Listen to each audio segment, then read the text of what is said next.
Police ఉద్యోగ శిక్షణార్థుల్లో ఎస్ఆర్ఐఏఎస్ academy chairman Asampalli Srinivas మరింత ఆత్మస్థైర్యం నింపారు. ఈ మేరకు దాదాపు 20 మంది నిరుపేద యువకులను అకాడమీ తరపున దత్తత తీసుకుని కరీంనగర్లోని క్రీడా మైదానంలో ఉచితంగా శిక్షణ ఇప్పిస్తున్నారు. ఈ నేపథ్యంలోనే శనివారం నాడు శిక్షణ అభ్యాసన తరగతుల్ని ఆయన పరిశీలించి అభ్యర్థులకు దిశానిర్దేశం చేశారు. మీ కర్తవ్యం, జీవిత లక్ష్యం నెరవేర్చుకునేందుకు అంకిత భావం, ప్రణాళికబద్ధంగా ముందుకు సాగాలని సూచించారు. నేటి పౌరులైన మీరు రేపటి పోలీసులు కావాలని ఆకాంక్షిస్తున్నట్టు తెలిపారు. పోలీసు ఉద్యోగ లక్ష్య సాధనలో అతి ముఖ్యమైనది శారీరక దారుఢ్య అగ్ని పరీక్ష లాంటిదని, ఈ పరీక్షలో నెగ్గితే దాదాపు మీరు విజయానికి దగ్గరగా ఉన్నట్లేనని భావించి అదే ఆత్మస్థైర్యంతో ముందుకు సాగాలని కోరారు.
రాబోయే కాలంలో మీరు మన ఎస్ఆర్ఐఏఎస్ అకాడమీ ద్వారా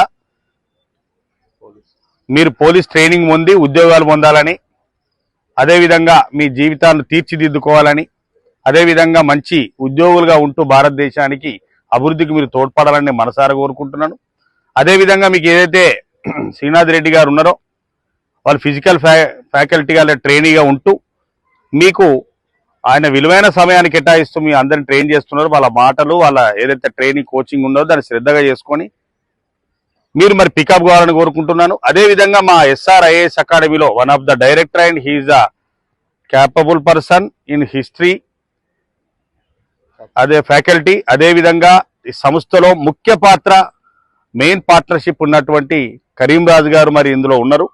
వీరి ద్వారా మీరు ఏదైతే టెస్ట్, మన రిటర్న్ టెస్ట్ సంబంధించినటువంటి కోచింగ్ కూడా మీరు తీసుకోవాలని, దాని ద్వారా సంస్థ యొక్క అభివృద్ధి కూడా మీరు అందరూ పాటుపడాలని కోరుకుంటాను. Wish you all the best, all of you. Thank you very much.